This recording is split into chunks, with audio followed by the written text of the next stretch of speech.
Salutare și bine v-am regăsit la un nou minunat episod.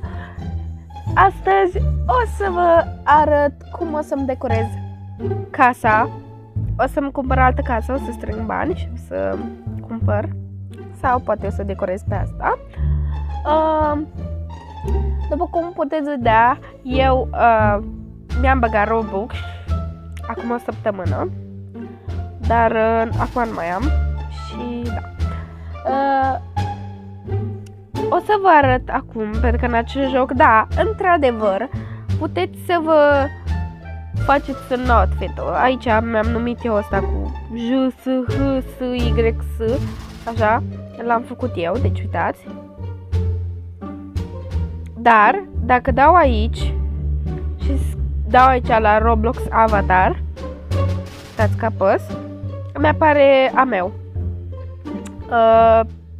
Skin-ul meu. Acum o să merg și o să mă plimb până să strâng banii care îmi trebuie și o să revin când am banii direct ca să cumpăr casa. Am uitat să menționez, dacă sunteți noi, nu uitați să apăsați pe butonul de subscribe ca să facem și noi 300 de videouri, că mai avem puțin și facem.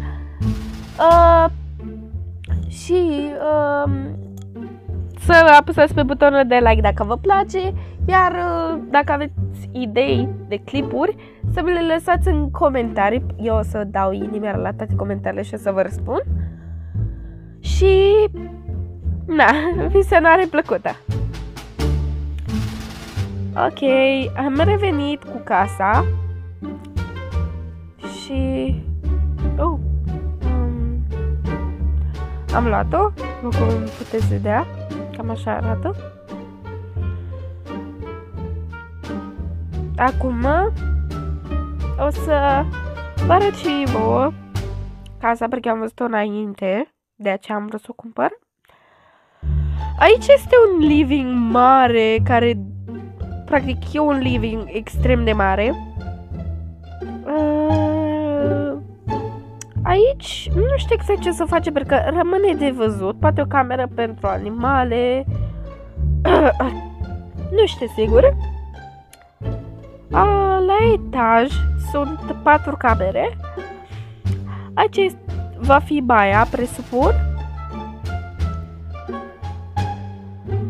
Aici o cameră. Aici încă o cameră. Iar aici încă o cameră. Eu zic să nu mai stăm la vorbă și să începem să decorăm. Aha, hai să ștergem astea toate. Închidem chat-ul când avem nevoie de el. Să șterg asta și să punem pe brightness medium. Deci asta e așa tare. Și chestia o să o șterg pentru că mă încurcă și nu-mi place și florile astea. Dacă vreau să am aici, o să le las așa, medium. Medium. Ha? Da. Stați un pic. Nu știu ce are. Aici merge. Aici nu merge să apăs, nu știu de ce. Presupun că nu sunt becuri aici. Da. Cred că nu sunt becuri aici. Mă rog. Așa. Și să punem culoarea aceasta pe acest geam. Și o să-l las aici. Uite aici. Așa. În mijloc. După aia. Aici va veni un televizor. Uite așa. Cu 2 boxe mari. Așa. Wow. Da, prietena mea acum o să mă bat la cap cu mesajele. Și da. Vă rog să mă scuzați că na. Așa că n-am o prietenă nebună. Că na. De fapt, eu i-am dat bună prima dată, dar nu știam că o să mă apuc chiar acum de filmat. Pentru că am făcut o pauză din a filma. Bun, acum aici întoarcem. Nu prea-mi plac boxele astea cum stă aici, dar las. Așa, întoarcem canapeaua. What the fuck, ce are? Uite așa. Și pe lângă o să stea două canapele. Uite așa. Așa, dar le pun... De fapt, hai să schimbăm întâi pe jos pe aici, că nu-mi place. Pe jos o să vină niște parchet din ăsta. Așa, hai să se punem peste tot din asta. Așa.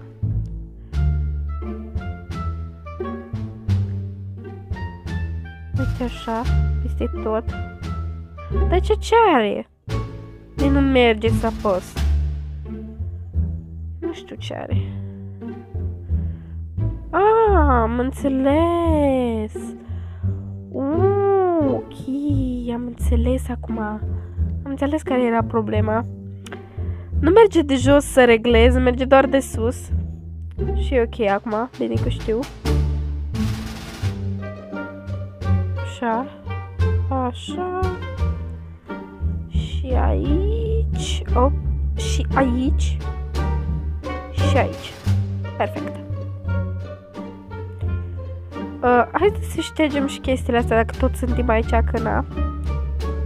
Bun. Stați un pic sus de aici. Bun. Gata? Continuăm de a face living-ul cel spațios și frumos care tuturor le place. Așa, să punem așa, da, așa culoarea asta. Așa. Și pe asta să-l punem în felul acesta. De așa. Culoarea aceasta. Arată destul de bine, zic. Pe lângă televizor o să adaug niște lumini mov, pentru că să mut întâi televizorul.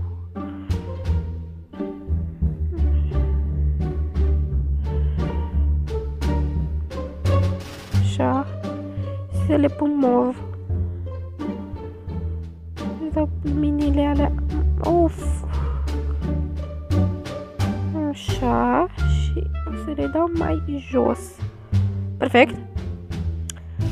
Stați o leacă să schimbăm aici lumina. Așa. Low. Da. Nu mai pun geam, că vreau să fie lumina mică. O las așa mai puțin, pentru că mai deloc, pentru că eu vreau să fie lumină mov aici și de asta. Uf. Uf. Uite așa. Să pun aici așa. Așa. Eu ce bine arată. Nu prea. Așa e mai bine. Bun, mă scuzați că am pus pauză, dar m-a luat tușitul și să mai punem încă una de culoare tot mov. Cred că îmi place culoarea mov, dar îmi place și albastru mie. Și da. Unde sunt chestiile astea? Așa. Și tall bookshelf. Să pun aici. Albă. Exact. Aici la fel. Tot albă. Doar că lângă. Exact.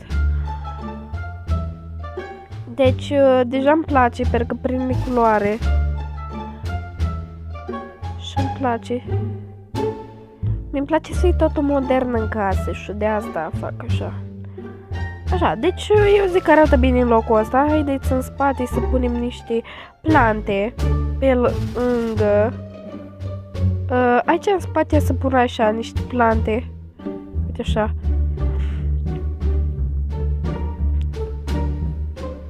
așa. Și...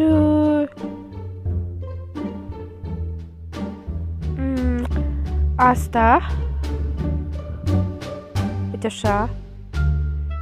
Să arate mai atrăgător, știți ce zic? Încă unul aici. Uite așa. Pe perete. Uite aici mai pun unul. Așa. Aici mai băgăm unul. Să arate bine, știți? Arată mai plină casă când pui din astea.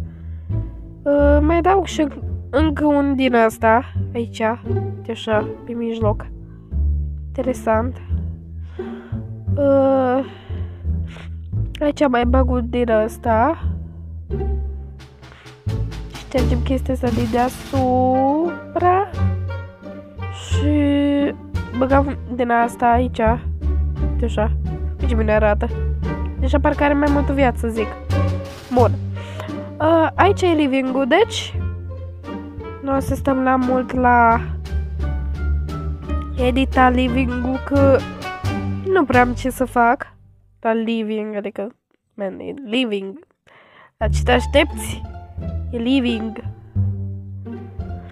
Bun, cred că mai bine să pun o coffee table aici. De fapt, nu, asta de sticlă. Așa. Wow, e prea mare. Adică...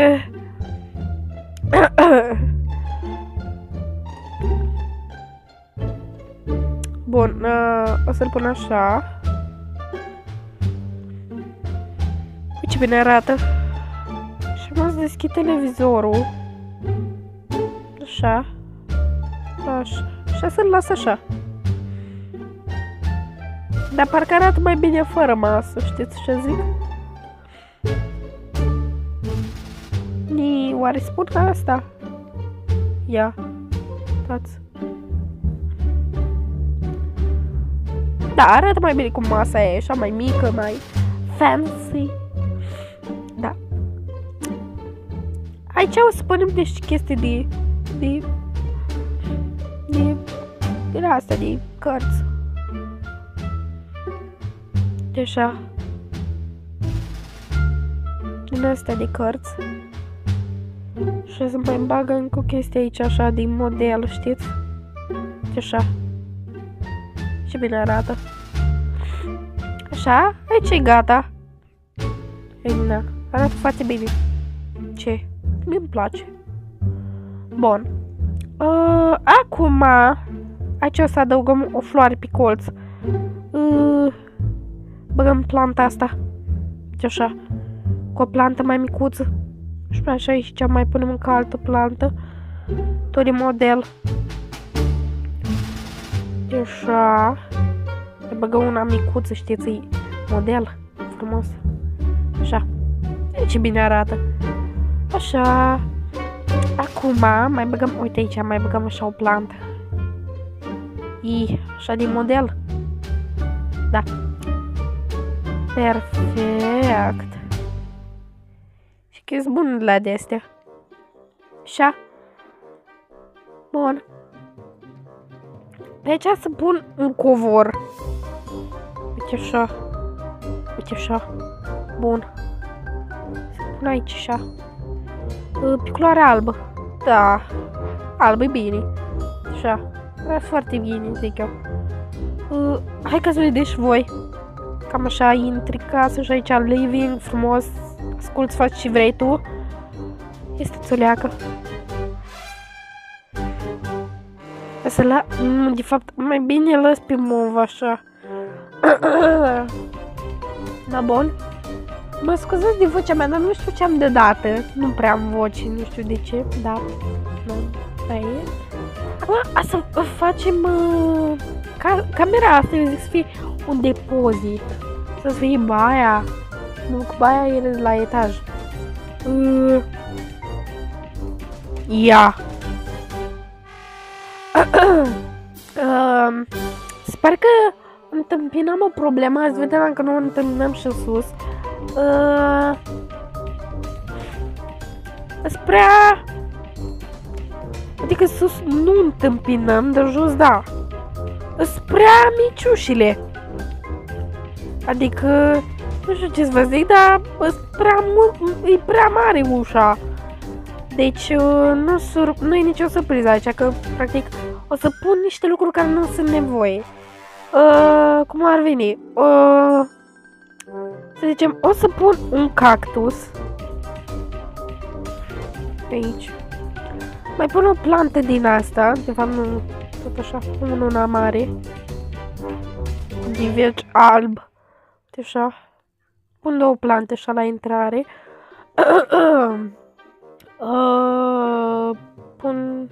Să pun o canapea sau... Nu știu, să pun așa o din asta, ca și cum e mai veche, știți? Și să las aici, să pun albă pentru că e urât. Să pun mai așa mai necolorată pentru că ca și cum e veche, știți? Praful pe ea, știți ce zic? Așa.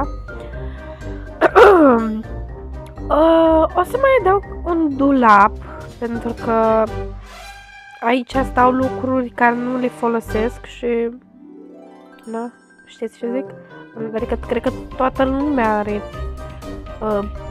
o chestie unde nu are nevoie de lucru sau... Adică aici poate să fie un loc de depozitare cu lucruri care nu ai nevoie. Zic. Sau nu neapărat lucruri care nu ai nevoie, tocmai mi-a venit o idee. Putem face aici o chestie de mașină de spălat și zic. Uitați că avem aici laundry machine. Asta. Asta cu laundry machine. Asta înseamnă mașină de spălat, dacă nu mă înșel. Da. Și să punem aici două mașini de spălat. Așa, pe drept. Nică, nu așa. Așa. Două mașini de spălat. Perfect. Și bine arată. Foarte bine, nu? Și eu la zic la fel. Bun. Să punem încă una aici. Așa. Două.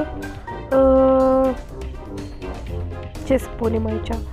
Să punem și un bec, zic eu. Să punem unul colorat sus pe tavan. Așa pe mijloc. Iaca. Și prostie am făcut. Mi s-a blocat. S-a blocat. Nu am voce, what the fuck. Da.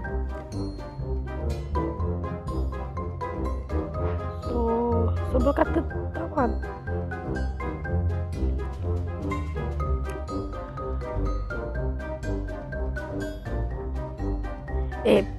Lasă așa.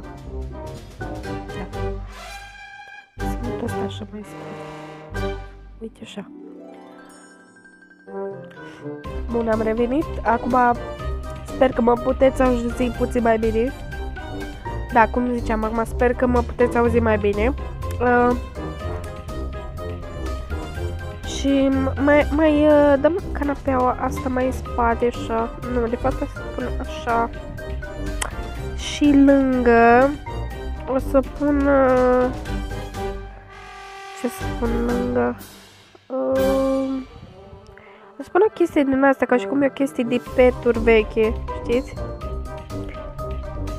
Diferite de peturi din asta veche, așa, să zicem. Și o să pun tot așa mai la culoare închis, sper că zicem că e murdară.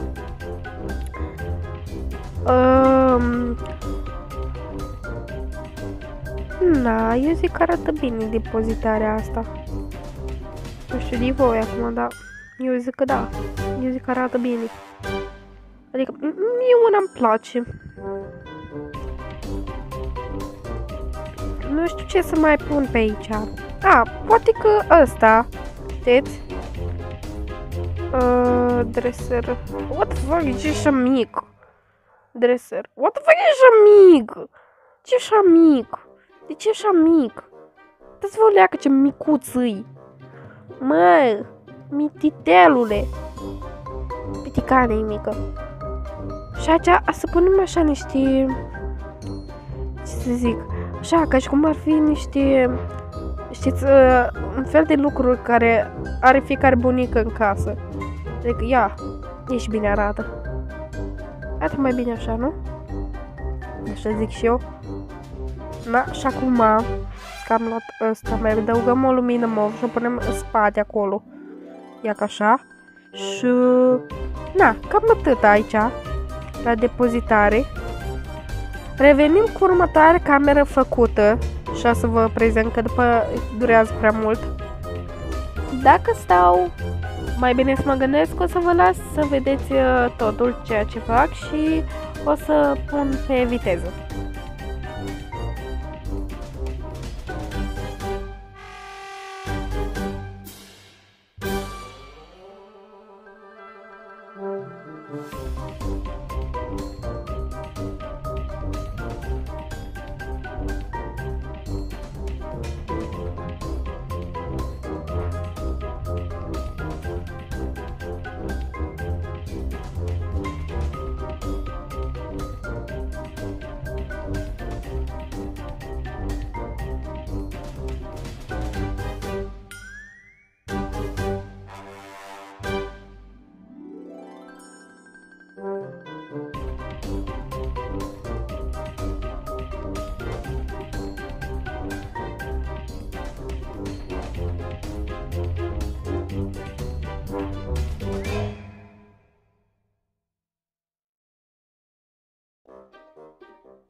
Sper că v-a plăcut și că puteți să luați idei de la mine, de la cum am meditat. Mai dați-mi idei de jocuri dacă vreți și nu știu ce să mai zic. Această cameră care nu am făcut nimic în ea, nu, o să văd eu ce o să fac, acum n-am nicio idee, o să văd, oricum, o să văd eu ce fac în ea. Vreau să vă mulțumesc că v-ați uitat până la final, nu uitați să lăsați un like dacă vă place, iar dacă nu vă place nu vă uitați, lăsați-mi în comentarii idei și lucruri dacă v-a plăcut clipul și da. și haideți cu 300 de pigioni. Vă iubesc, cu voi a fost Fabi și ne vom revedea data viitoare la un nou clip. Pa!